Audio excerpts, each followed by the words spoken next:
We're about to see. We're about to find out what is about to happen. We got this 1,000 viewers. I'm going to be dropping the mentors in right now with nearly there with the viewers. I'm going to be dropping the mentors inside right now, guys. For the 6,999 viewers, I'm doing it. Here we go, guys. 10.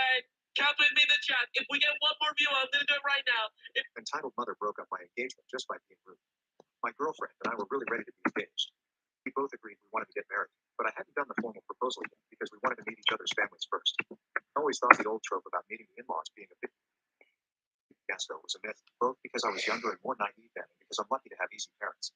My girlfriend met them for a few hours. Once we were alone, just me and them, I told them my intentions and my mom asked, "Does she have any kids already?" And my dad asked, "Does she have a good solid job?" And they both asked, "You really love her?" And that was that. I had their full support for the marriage. I thought meeting her parents would be the same. Some grilling was to be expected, but as long as I was honest and respectful, it would all be fine. They had my girlfriend when they were teenagers, by surprise. So now they had another baby that they called a do-over daughter who was just 6 years old and who they wanted to raise properly. My girlfriend and I made the trip up to their city and I met them for the first time over dinner at a steakhouse. It was pretty upscale and we'd scheduled the dinner for 8 p.m. So I was surprised to see they brought the kid along with them. I met everyone at once and the initial awkwardness settled once we sat down. We were making great small talk when the 6-year-old said she was thirsty. No big deal, right? Well, all of a sudden, her mother Ellen starts screaming, "Water, water, water." A waiter came rushing over to see what the commotion was at. Without even making eye contact with the poor guy, "Ellen, we've been here forever and no one's even gotten us any water." My daughter's been asking.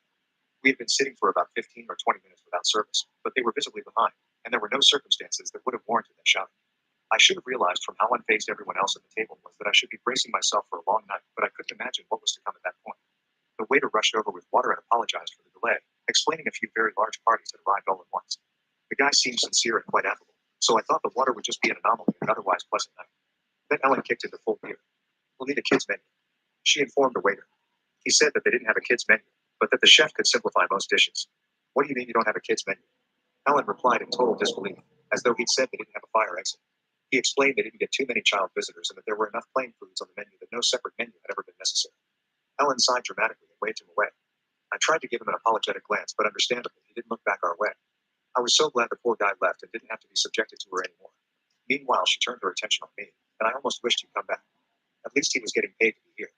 She was like, "So you're a screenwriter?" And I explained, "Well, yes and no. I want to be, but it's hard to get a job in that field that you can support yourself in. So I'm working at a nonprofit right now. There's a screenwriting component to the job, though, so I'm really happy there." Ellen turned to her 6-year-old and went, "Hear that, hon? You want to be sure to snag a man who works for profit.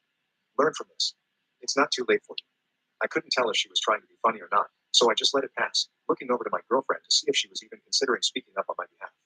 No. The waiter came back, visibly nervous. That hurt because he was so relaxed and personable at the start of the meal. He asked if we'd like to hear the specials before we ordered, and Ellen said sure. The waiter started saying, "First, we have a lightly seared strip sweet." Ellen just shouted next. The waiter, "Oh, okay. Then we have a broiled leg of grass-fed." Ellen, next. And on until he'd gone through all 7 or 10 specials, even though she ultimately ordered off the menu. A plain ribeye. Well done. She tried to order her daughter the same, but the kid said she just wanted plain mashed potatoes, so Ellen let her get mashed potatoes alone for dinner. After her order, she sent the waiter away.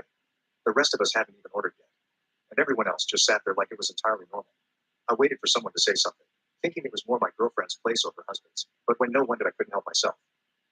Was the one steak and potatoes going to be for all of us? Or, my girlfriend explained, in the tone you'd use for a tourist violating a sacred local taboo, "My mom always has the waiter put the kids' food in first, so it can get started right away. We'll order once the kitchen has hers."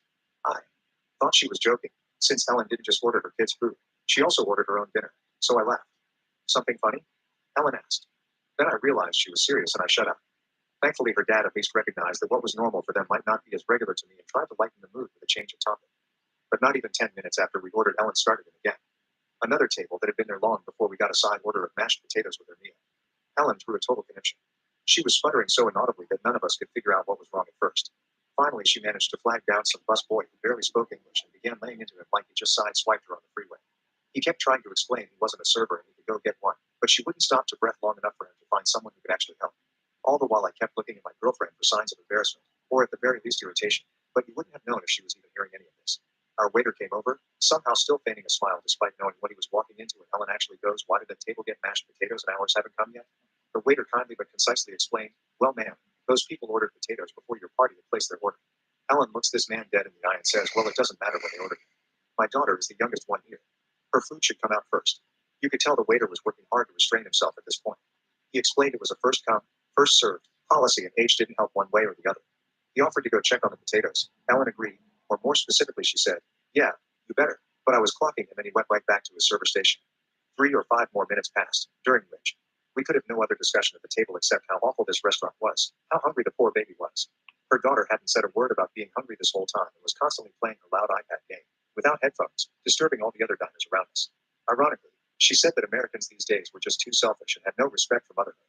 I chimed in, "I'm with you on that last part." And to my utter shock, instead of laughing at my joke, my girlfriend seemed annoyed with me. So after a few minutes, the waiter comes back and says the potatoes will be out very soon. That's when Ellen did something I never thought I would see in real life. Entitled Mother broke up my engagement just Come on. I gotta save this deer. Black, it's a goofy, little goofy, be money. You know that I ain't goofy.